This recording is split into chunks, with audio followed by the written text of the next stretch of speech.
MLA అభ్యర్థుల విషయంలో అధికార వైసీపీ స్పీడ్ పెంచింది. ఇప్పటికే 11 చోట్ల అభ్యర్థుల మార్పులు చేసిన వైసీపీ అధిష్టానం ఇవాళ మరో 11 మంది అభ్యర్థుల పేర్లు ప్రకటించనుంది. ఉమ్మడి తూర్పుగోదావరి జిల్లా, అనంతపురం జిల్లాల్లో మార్పులు చేసిన అభ్యర్థులను ప్రకటించనున్నారు. మిగిలిన స్థానాలను రేపు ప్రకటించే అవకాశం ఉంది.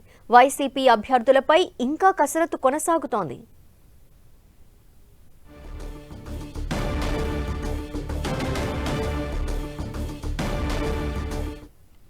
వైసీపీలో ఎమ్మెల్యే అభ్యర్థుల మార్పులు చేర్పులకు సంబంధించి సెకండ్ లిస్ట్ రిలీజ్ అయ్యే అవకాశాలున్నాయి. దీనిపై డీటెయిల్స్ మా ప్రతినిధి దుర్గా అందిస్తారు. దుర్గా, వైఎస్ఆర్సీపీలో భారీ మార్పులకు శ్రీకారం చుట్టినటువంటి సీఎం జగన్ దానికి సంబంధించి లిస్ట్ను అంతా కూడా సిద్ధం చేశారు. ఇప్పటికే 60 మందికి సంబంధించినటువంటి జాబితాను సీఎం జగన్ సిద్ధం చేసినట్టుగా తెలుస్తుంది. దానికి సంబంధించి లిస్ట్ అంతా కూడా ఫైనల్ అయిపోయింది. అయితే కొన్ని చోట్ల కొన్ని ఇబ్బందులు, యాడింగ్లు, కొన్ని తీసివేతలు ఉంటే వాటిని కసరత్తు చేసే పనులు అయితే ప్రస్తుతం సీఎం జగన్ ఉన్నారు. ఎందుకంటే తాడేపల్లి క్యాంప్ కార్యాలయం కూడా వరుసగా ఎమ్మెల్యేలు ఈరోజు కూడా క్యూ కడుతున్నటువంటి పరిస్థితి. కొన్ని చోట్ల మార్పులు చేర్పులు ఆల్రెడీ సిద్ధమైనటువంటి లిస్టులో ఏమైనా యాడింగ్స్ కానీ లేదంటే తీసేయాల్సినటువంటి ఏమైనా ఉంటే వాటికి సంబంధించి కూడా ఫైనల్గా కసరత్తు అనేది సీఎం జగన్ ప్రస్తుతం తాడేపల్లి క్యాంప్ కార్యాలయంలో చేస్తున్నారు. ఇందులో భాగంగానే ఇప్పటికే 11 నియోజకవర్గాలకు సంబంధించినటువంటి ఇన్ఛార్జీలను మార్చినటువంటి సీఎం జగన్ ఉమ్మడి గుంటూరు అలాగే ఉమ్మడి ఒంగోలు జిల్లాకు సంబంధించినటువంటి మార్పులు చేయడం జరిగింది. అయితే ఈరోజు మరొక 11 మందికి స్థానాలకు సంబంధించినటువంటి మార్పులు ప్రకటన ఈరోజు సాయంత్రం ఉండబోతుంది. దీనికి సంబంధించినటువంటి ఎక్స్క్లూజివ్ సమాచారం 10 టీవీకి అందిందని చెప్పాలి. ఎందుకంటే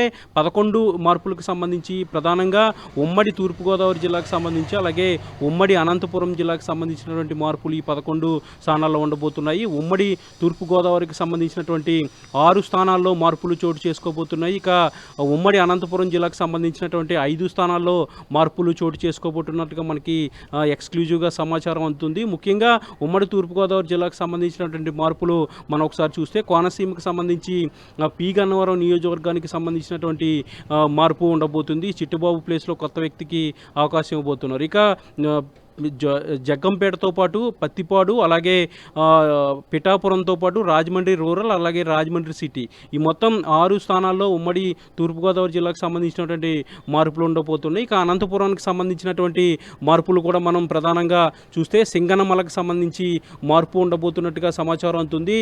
దీంతోపాటు ఇప్పటికే పెనుగొండకు సంబంధించి ఆల్రెడీ మార్పు ఉంటుందంటూ కూడా మంత్రి ఉషశ్రీ చరణ్ కూడా ఆల్రెడీ ప్రకటించారు. ఇక మడకసిరికి సంబంధించినటువంటి మార్పు అలాగే కదిరికి సంబంధించినటువంటి మార్పు కూడా ఉండబోతుంది. ఇక కళ్యాణదుర్గానికి సంబంధించినటువంటి మార్పు కూడా ఉండబోతుంది. అయితే మొత్తం ఉమ్మడి అనంతపురం జిల్లాకు సంబంధించినటువంటి 5 స్థానాల్లోనూ అదేవిధంగా ఉమ్మడి తూర్పుగోదావరి జిల్లాకు సంబంధించినటువంటి 6 స్థానాల్లోనూ మొత్తం 11 స్థానాలకు సంబంధించినటువంటి మార్పుల ప్రకటన అయితే ఈరోజు సాయంత్రం ఉండబోతుంది. దానికి సంబంధించినటువంటి లిస్ట్ ఆల్రెడీ ఫైనల్ అయిపోయింది.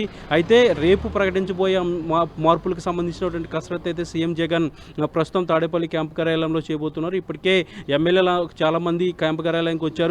ఒక పక్క పార్టీ సీనియర్ నేతగా ఉన్నటువంటి బాలినేని శ్రీనివాసరెడ్డి కూడా క్యాంపు కార్యాలయానికి రావడం జరిగింది. దాంతోపాటు ఎన్టీఆర్ జిల్లాకు సంబంధించినటువంటి ఎమ్మెల్యేలు కూడా క్యాంపు కార్యాలయానికి వచ్చారు. ముఖ్యంగా మల్లాది విష్ణు అలాగే సామినేని ఉదయభవన్తో పాటు దేవినేని అవినాష్ వీళ్ళు కూడా క్యాంపు కార్యాలయానికి వచ్చారు. అలాగే ప్రకాశం జిల్లాకు సంబంధించి ముఖ్యంగా కందుకూరులో ఇప్పటికే అన్నారాంబాబు రాజీనామా చేశారు కాబట్టి ఆ స్థానంలో ఎవరిని పెట్టాలనే దానికి సంబంధించినటువంటి కసరత్తులో భాగంగా బాలినేని శ్రీనివాసరెడ్డి కూడా తాడేపల్లి క్యాంపు కార్యాలయానికి రావడం జరిగింది. అయితే ఈరోజు ప్రకటించబోయే లిస్టుకి సంబంధించినటువంటి 11 స్థానాలకు సంబంధించినటువంటి క్లారిటీ ఆల్రెడీ వచ్చేసింది కాబట్టి దీంట్లో ఎలాంటి సమస్య లేదు. ఎందుకంటే ఆల్రెడీ ఎవరైతే మార్పు చేస్తున్నారో ఈ 11 స్థానాల్లో ఉన్నటువంటి సిట్టింగ్ ఎమ్మెల్యేలతో ఆల్రెడీ సీఎం జగన్ గత 4 రోజులుగా సమావేశాలు అవుతూ వస్తున్నారు. ముఖ్యంగా గోదావరి జిల్లాకు సంబంధించినటువంటి కసరత్తు ఆల్రెడీ చాలా రోజుల క్రితమే పూర్తయిపోయింది. కొత్తగా అభ్యర్థులు ఎవరు వస్తున్నారు అనే దానికి సంబంధించి కూడా ఆల్రెడీ క్లారిటీ వచ్చేసింది. ఇక అనంతపురం జిల్లాకు సంబంధించి కూడా వరుసగా గత 2 రోజుల క్రితం నుంచి కూడా వరుసగా తాడేపల్లి క్యాంపు కార్యాలయానికి అనంతపురం జిల్లాకు సంబంధించినటువంటి సిట్టింగ్ ఎమ్మెల్యేలుగా ఉన్నటువంటి శంకర్ నారాయణ, కాపు రామచంద్రారెడ్డి అలాగే సింగనమల సిట్టింగ్ ఎమ్మెల్యేగా ఉన్నటువంటి జొన్నలగడ్డ పద్మావతి, ఉషశ్రీ చరణ్తో పాటు తిప్పేస్వామి, సిద్ధారెడ్డి వీళ్ళంతా కూడా ఆల్రెడీ తాడేపల్లి క్యాంప్ కార్యాలయానికి వచ్చి వెళ్ళారు. వీళ్ళంతా కూడా సీఎం జగన్ ఆల్రెడీ కలిసి వెళ్ళారు. అయితే ఈ స్థానాల్లో మార్పు ఉండే అవకాశాలు ఉన్నాయంటూ కూడా మనకి సమాచారం అందుతుంది. అనంతపురం జిల్లాకు సంబంధించినటువంటి 5 స్థానాల్లోనూ అలాగే ఉమ్మడి తూర్పుగోదావరి జిల్లాకు సంబంధించినటువంటి 6 స్థానాలు మొత్తం 11 స్థానాలకు సంబంధించినటువంటి మార్పుల ప్రకటన అయితే ఈ రోజు సాయంత్రం ఉండే అవకాశం కనిపిస్తుంది. అయితే దుర్గ, కొన్ని స్థాన చలనాలకు సంబంధించి అసంతృప్తి కూడా వినిపిస్తోంది. ఈ నేపథ్యంలో వారికి సంబంధించి ఏం చేయబోతోంది వైసీపీ సర్కార్?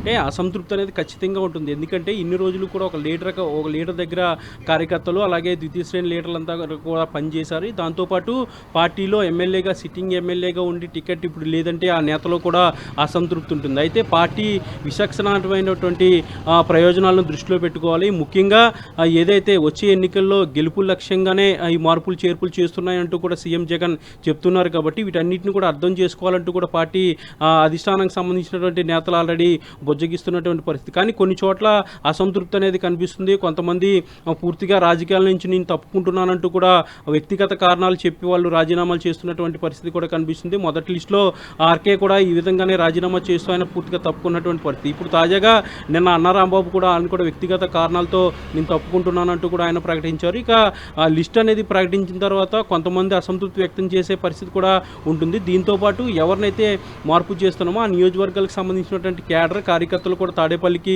ఆల్రెడీ వస్తున్నారు. క్యాంపు కార్యాలయానికి లేదంటే పార్టీ కేంద్ర కార్యాలయానికి వస్తే వాళ్ళు నిరసన కూడా తెలియజేస్తున్నారు. తమ నేతను మార్చొద్దంటూ కొంతమంది వస్తుంటే ఈ నేత మాకు వద్దంటూ కూడా మరికొంతమంది వస్తున్నారు. ఇలా అసంతృప్తులు అనేది ఎన్నికల సమయంలో సహజంగా జరిగే ప్రక్రియ. అదే దాన్ని అధిగమించి సమస్యలన్నీ కూడా పరిష్కరిస్తామంటూ కూడా పార్టీ అధిష్టానానికి సంబంధించినటువంటి నేతలు చెప్తున్నారు. ముఖ్యంగా సజ్జల రామకృష్ణారెడ్డి అలాగే వైవి సుబ్బారెడ్డితో పాటు విజయసాయిరెడ్డి, మిథున్ రెడ్డి వీళ్ళంతా కూడా రీజనల్ కోఆర్డినేటర్గా ఉన్నారు. బొత్స సత్యనారాయణ అలాగే పెద్దిరెడ్డి రామచంద్రారెడ్డి మొత్తం వీళ్ళంతా కూడా ఆల్రెడీ ఎప్పటికప్పుడు అసంతృప్తి ఎవరైతే ఉన్నారో వాళ్ళందరితో కూడా మాట్లాడుతున్నారు. కేడర్ను కూడా ఇంటికి పిలిపించి వాళ్ళతో కూడా మాట్లాడుతున్నటువంటి పరిస్థితి. అయితే మార్పులు జరిగిన చోట అసంతృప్తి కూడా వ్యక్తమవుతుంది. కాబట్టి వీటన్నిటిని కూడా చక్కదిద్దే బాధ్యతలు ఈ రీజనల్ కోఆర్డినేటర్లకు సీఎం జగన్ అప్పగించారు. కాబట్టి వాటందరినీ కూడా సెటరేట్ చేసే పనులు అయితే రీజనల్ కోఆర్డినేటర్లు ఉన్నప్పటికీ కూడా అసంతృప్తి అనేది కాస్త కనిపిస్తున్నటువంటి పరిస్థితి కనిపిస్తుంది. అయితే పార్టీలో ఓవరాల్గా ఎన్నికల సమయంలో ఇలాంటి అసంతృప్తులు లేదంటే వ్యతిరేకత అనేది కాస్త కామన్గా ఉంటుందంటూ కూడా పార్టీ అధిష్టానానికి సంబంధించి నేతలు చెప్తున్నారు. మార్పులు అనేది గెలుపు కోసమే తీసుకున్నటువంటి నిర్ణయం. సామాజిక సమీకరణాలు అలాగే ప్రజాబలం, ప్రజా ఆమోదం వీటన్నిటినీ కొలమానంగానే ఈ మార్పులు చేస్తున్నామంటూ కూడా పార్టీ కీలక నేతలు చెప్తున్నట్టు పరిస్థితి కనిపిస్తుంది. అయితే వైసీపీలో జరుగుతున్న ఈ భారీ మార్పులు చేర్పులకు సంబంధించి టీడీపీ నేతల నుండి విమర్శలు వింటున్నాం. బీసీలకు సముచిత స్థానాన్ని కల్పించట్లేదు అని కూడా కొంతమంది విమర్శలు గుప్పిస్తున్న టైంలో మరి వైసీపీ నేతలు ఏ విధంగా వీటిని తిప్పికొట్టబోతున్నారు? అయితే జనరల్గా ఒక పార్టీ యాక్టివిటీ అనేది ఇంత భారీ స్థాయిలో మార్పులు చేర్పులు జరుగుతున్నాయి. ఈ నేపథ్యంలోనే ప్రతిపక్ష పార్టీల నుంచి ముఖ్యంగా టీడీపీ జనసేన పార్టీ నుంచి విమర్శలు అనేవి అలాగే వస్తూ ఉన్నటువంటి పరిస్థితి కనిపిస్తుంది. ఎందుకంటే మార్పులు చేర్పులు ఎమ్మెల్యేల్లో కాదు సీఎంని మార్చాలంటూ కూడా టీడీపీ జనసేన పార్టీ నేతలు వాళ్ళు చెప్తున్నారు. కొద్దిసేపటి క్రితం నారా లోకేష్ కూడా ఇదే విషయాన్ని ఆయన మాట్లాడడం జరిగింది.